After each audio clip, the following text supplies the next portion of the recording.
Всем привет! Вы на канале Польза.нет, меня зовут Саня, и здесь только быстрые обзоры и долгие стримы. И сегодня, вопреки всему, несмотря ни на что, я буду для вас обозревать Redmi Note 12 Pro Plus. За смартфон огромное спасибо Филу с канала Честный Блог. В описании есть ссылка на его канал. Перейдем же к смартфону. Что здесь интересного? Это IP53. Понятно, что вроде бы и не супер круто, но что-то есть. Разумеется, Corning Gorilla Glass покрытие стекла. Разумеется, Dimensity 1080. Помимо этого, что из плюшек? Вы видите, он может снимать в 4К 30 FPS. Вы слышите, что микрофоны у него работают очень даже неплохо. Никаких внешних микро здесь нет. Сейчас не подключено.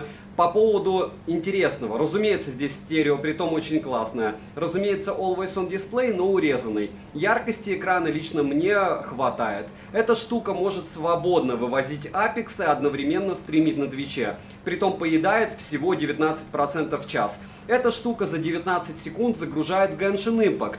И чтобы кто о ней что-то не говорил, она будет в глобалке, она уже есть в глобалке в Индии. И Global ROM китайцы, мне кажется, сейчас на данный момент на Али продают как раз с индийской прошивкой. Те же тапки, только в профиль. Здесь есть свои минусы, но из плюсов это, разумеется, камера, это дисплей и оптимизация. Я реально радовался от этого телефона, потому что они сделали хорошо. Хорошо, недорого, и пусть внешне это копия всего и вся, что только есть на рынке, начиная от бренда BBK и заканчивая Xiaomi-шками 2 годами ранее.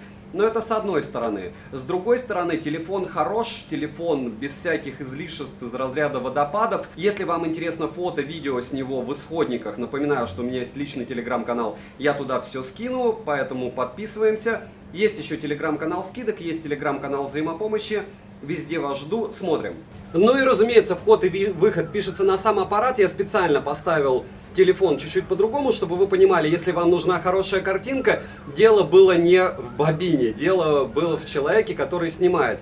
Если снимать чуть-чуть правильно, чуть-чуть неправильно, картинка очень сильно меняется. Разумеется, это можно все поменять в редакторах. И еще раз повторяю, что по мне, Xiaomi делают очень хорошие телефоны для съемок, вполне в среднем ценовом сегменте одни из лучших. Смотрим.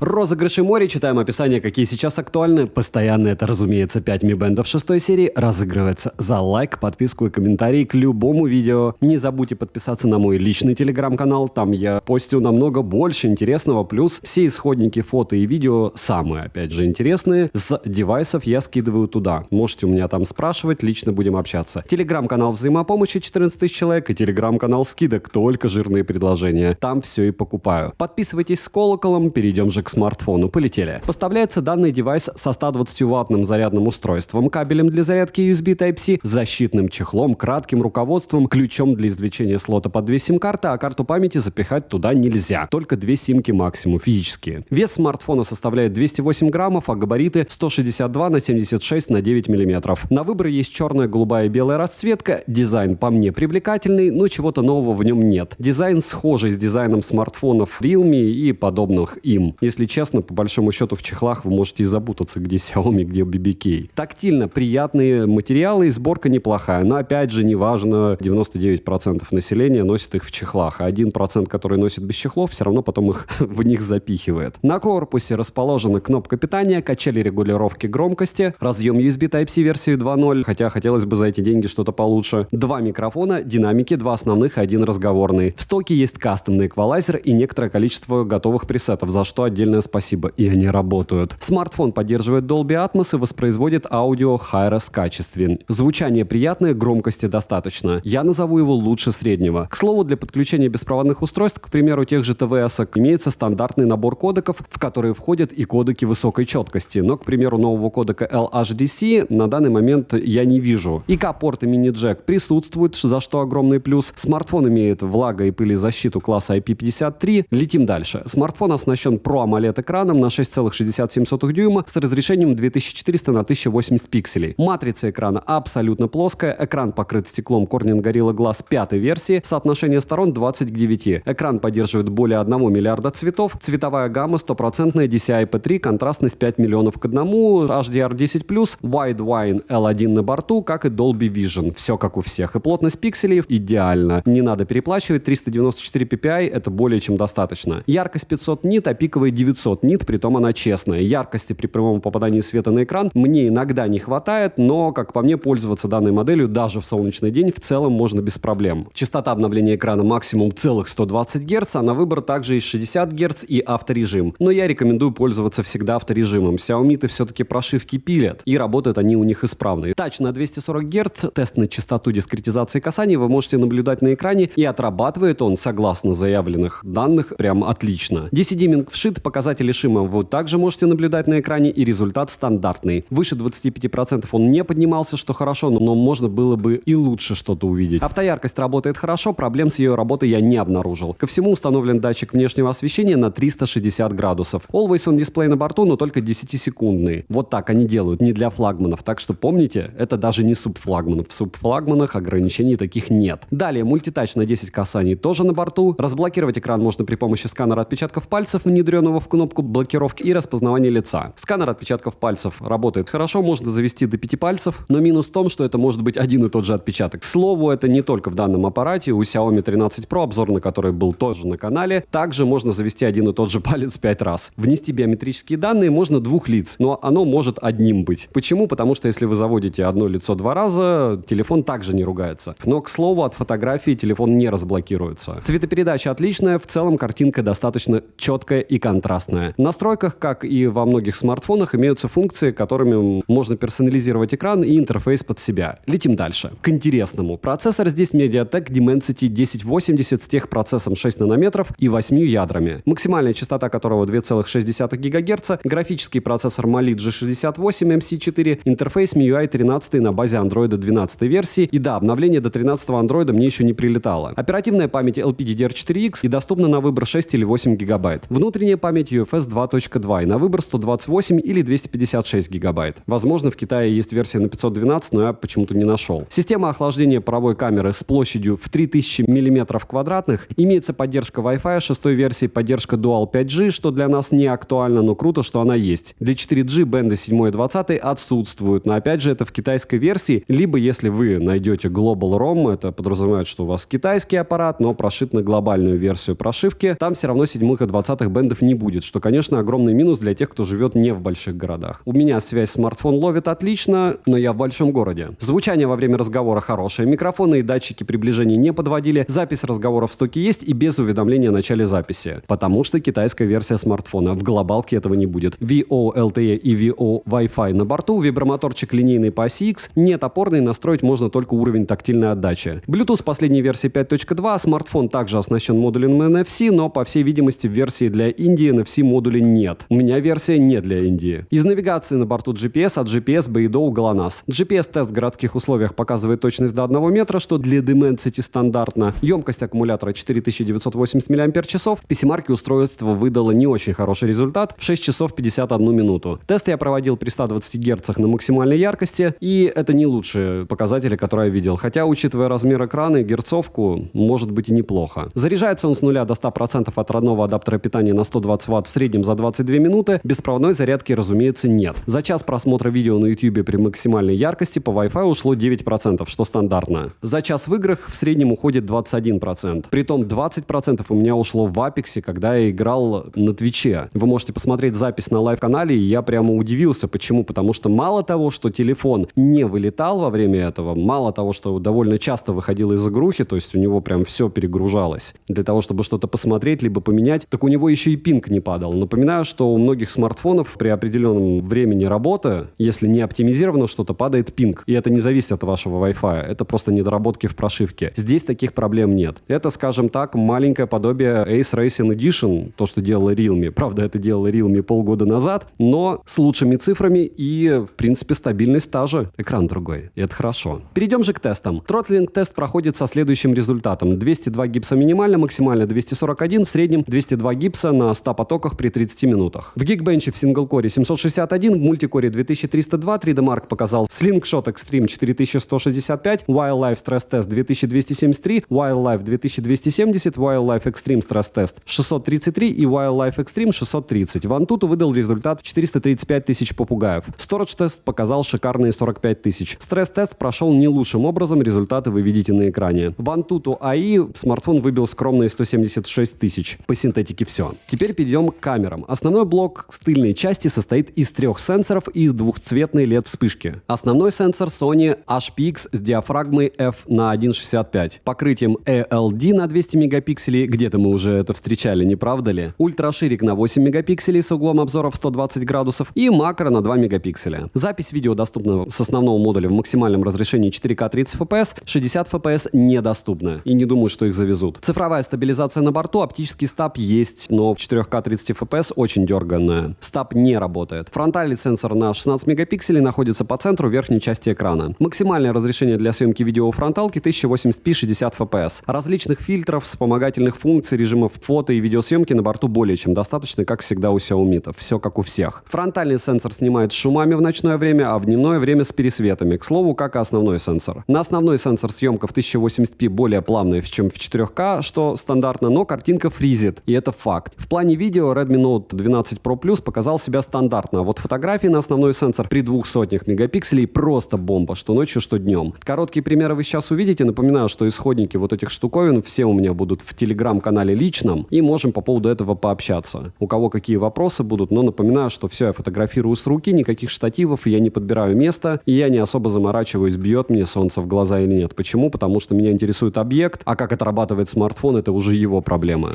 Еще одна дикая горка. И главное вытягивать ноги. Вытягивай, тормозить ногами в ствол. Есть. Как говорится, уровень эмоциональности беспредел.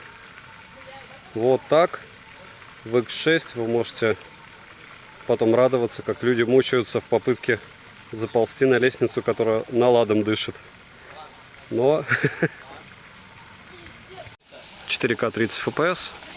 Вот такие пересветы. И вот так народ ходит. Вот такие покатушки в джунглях. Ну, окей. Раз, два, три. И еще одна. Окей, поехушка. Оказалось, та не последняя. Вот это последняя. И она прям огонь. Рядом. Ох, догушки. Да, ничего. Короче, если хотите точно не попасть в воду, нечего пытаться этой штукой кататься. А так, ха-ха-ха, зацепило. Ёшки. Немного съемки в машине. Бангкок. 4К, 60 FPS. И по мне съемка неплохая. Даже очень неплохая. Вопрос, как это все будет на компьютере. 1080p 60 FPS, съемка в машине. Слышите, видите, оценивайте сами с одной руки, но, конечно, вибрации, все остальное. Примерно так бы вы себя и снимали. Мне нравится, как он снимает. Натурально, к сожалению, но это хорошо. Самый большой центр торговый в Бангкоке. И да, как правильно пишут, он очень похож на рынок. Но лучше, чем рынки в Турции. Опять же, это первый этаж. Самое веселье, разумеется, будет на 7-м, но вы видите, вот сейчас X, максимум X6. Даже в помещении, даже с идеальным светом, разумеется, даже с этим светом будет печаль. Смотрим, еще примеров будет много с ценами, разумеется. Ну а самое главное, фронталка 1080p 60 FPS. Если стоять, вы видите вибрации. Если видите, снимаю с одной руки, но это нехорошо. Ну что делать? Основная камера, и вот попробуйте в этом всем найти что-то достойное. Просто рынок. Непонятно, где электроника, непонятно, где что. Может быть, где-то отдельный этаж будет. Но увижу, покажу. А пока вот так. Все блестит. Иду, снимаю с двух рук. И я вижу, что камера не вывозит с точки зрения стабилизации, с точки зрения света. Не нравятся им неоновые вывески вообще. С другой стороны, а что еще хотеть с этого смартфона? Фанатам аниме посвящается, да? Ух, всего чего, друзья. Правда, и игрушки, то есть это X2. Я, правда, не знаю, что это за герои. Но я думаю, что кто-то знает. Вот этих точно знают все. Вот они. Разумеется, Наруто. Разумеется, Наруто. Притом прям вот этот аж 4600 выходит. Ух. Хорош.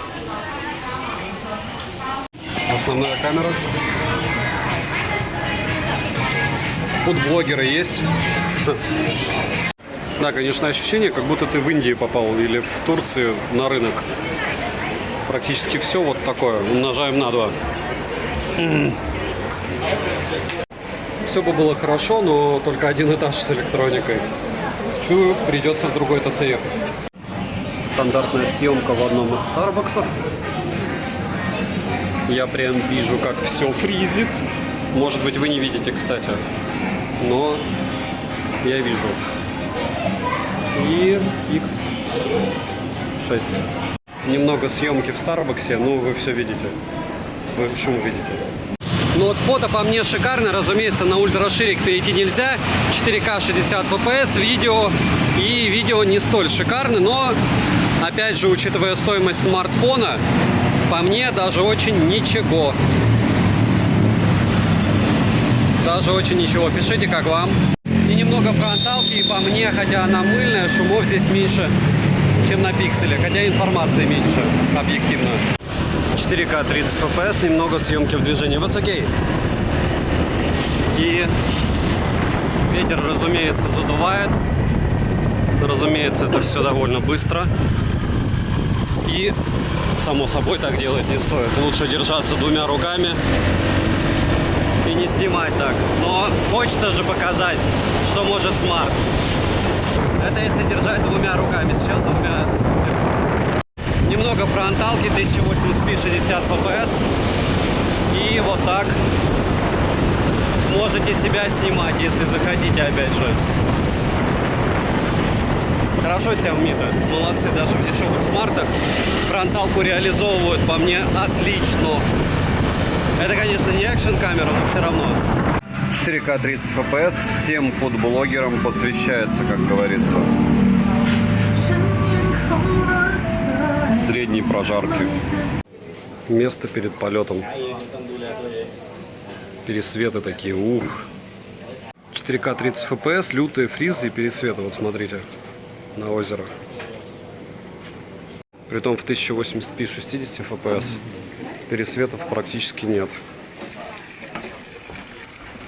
Кстати, на GoPro я это все снимал еще. Можете посмотреть, как она сняла на сверхширокоугольный сенсор. 1080p 60 fps. Вот так обучают против солнца. И вот такая вот веселая штука здесь есть. Не знаю, метров 70, наверное. Ну, у людей эмоций хватает. Единственный вариант здесь, когда подлетаешь, думаешь, что ты долетишь. Но ты не долетаешь. И тебе приходится руками помогать. Чисто технически я не собираюсь здесь камеру использовать. Почему? Потому что если двумя руками не цепляться вот там, то, скорее всего, придется потом из серединки ползти. А так не особо безопасно все. Вот такой вот финал. То есть это не самая большая. И все. 4К 30 FPS. Вот на таком вот надо будет еще и проехать. И так вы сможете увидеть своих соседей в X5, X6. Номера не видны. Вот такая развлекаловка на велосипеде через джунгли. Так, хотите полные покатушки, смотрите GoPro. Для этого вот один пример, самый лайтовый спуск 4К 30 FPS, последний из 40 точек, и вот так вы будете прилетать. Ну и ввиду того, что я GoPro 11 потерял, поехал забирать, и оказалось, что это другой парк. Вот вам немного слонов, вот вам немного камеры при свете дня. Давайте слонов поближе сниму. Пусть в каждом ролике про хороший смартфон будут слоны, правда? Ну и разумеется, съемка ведется в 4К 30 FPS, это максимум. Увеличение максимум X6 с двух рук. И немного фронталки во время поездки. Вот так отрабатывает данная камера в условиях максимального освещения. Ну и, разумеется, движения. По мне даже очень медленно. Разумеется, можно ставить на паузу, разумеется, это немного видов.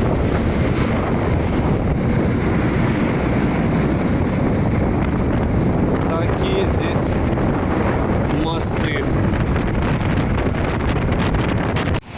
4К 30 FPS, съемка с двух рук, ночь. И по мне она слегка рваная, эта съемка. Разумеется, с диодами не все, кстати, плохо. Но и X даже более-менее не бесполезен.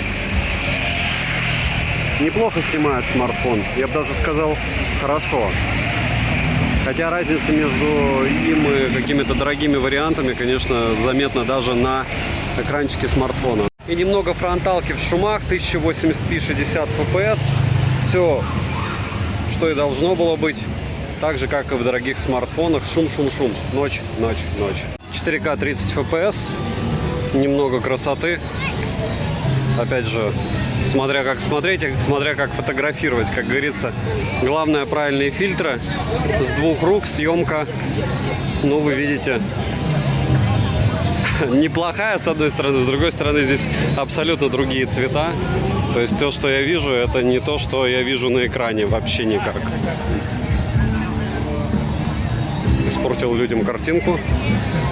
И вот так, если водить медленно, вы будете видеть ночные диодики. Хотя тут довольно неплохо все освещено, но опять же это противное освещение для камеры. А вот здесь уже реальные цвета, если вблизи снимать, близко. И еще немного ночного видео. Мало ночью видео не бывает. Во всяком случае, для примеров это точно.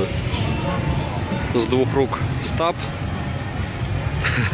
Ну, тут дергается, но не максимально. Я ожидал худшего. Цвета. Вот это Си очень зеленая. Вот здесь зелень яркая. Здесь очень яркий красный свет. Здесь шарики, чтобы вы визуализировали. Красить я, разумеется, видео не буду. 4К 30 FPS, немного тестов в помещении, и я стараюсь держать двумя руками, опершись на стол. Максимально медленно. Я не знаю, кто идеально снимает без стабилизатора.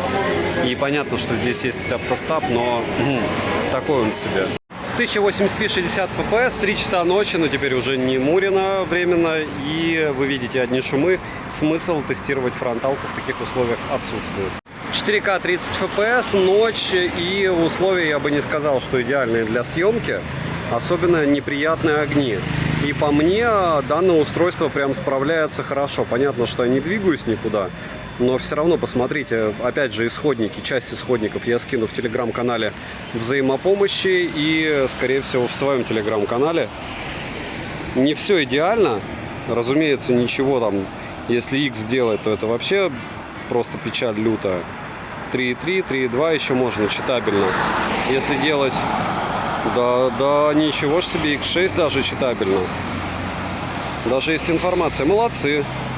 Паузу можно ставить, на ультраширик, разумеется, не переключиться. 1080p 30 fps, те же самые условия. Из 30 fps он стал подфризивать. Но съемка ничего такая. Ультраширик ночью использовать не стоит. Немного ночной фронталки на байке. Разумеется, микро не будут справляться. Ну а по съемке, мне кажется, даже чуть-чуть лучше, чем когда я просто стоял. Может быть, потому что чуть-чуть интереснее, сзади что-то мелькает. И основная камера 1080p 60 fps. Ночная съемка. Не худший вариант развития событий. Ну вот так. Еще немного ночи. Прямо совсем чуть-чуть. И будем оценивать. Хорошо снимает.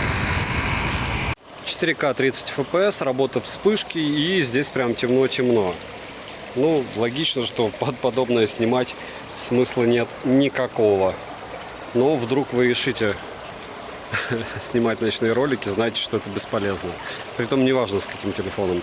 Минусы. Хотелось бы полноценный слот, нет 7 и 20 бенда, нет 60 FPS на основном сенсоре, видео подфризивает, при съемке, возможно, допилит, но я не уверен. Не особо много баллов в Antutu, все-таки смартфон стоит, пусть и не супер дорого, но прилично. Нет обновления для 13-го андроида, старенький USB Type-C разъем и система безопасности, как по мне, не очень. Опять же, у вас может быть другой взгляд на это, и вы скажете, что и так все нормально, Саня, чего-то. Есть отпечаток, нет отпечатка, есть два лица, нет двух лиц. И я соглашусь, ваше право так думать. Не забудьте подписаться на мой личный телеграм-канал с взаимопомощи, телеграм-канал скидок. Цену уже можете посмотреть по ссылке в описании к видео. А к минусам я еще также отнесу, что здесь довольно рандомная штука. То есть опять нам придется выбирать на Али, искать продавцов, которые не продают версии данного смартфона для Индии, чтобы не нарваться на смарт без NFC, не нарваться на смартфон Global ROM, чтобы там оказалась глобальная версия реально девайса, а не Global ROM, это китайец прошитый без 7 и 20 бенда. И,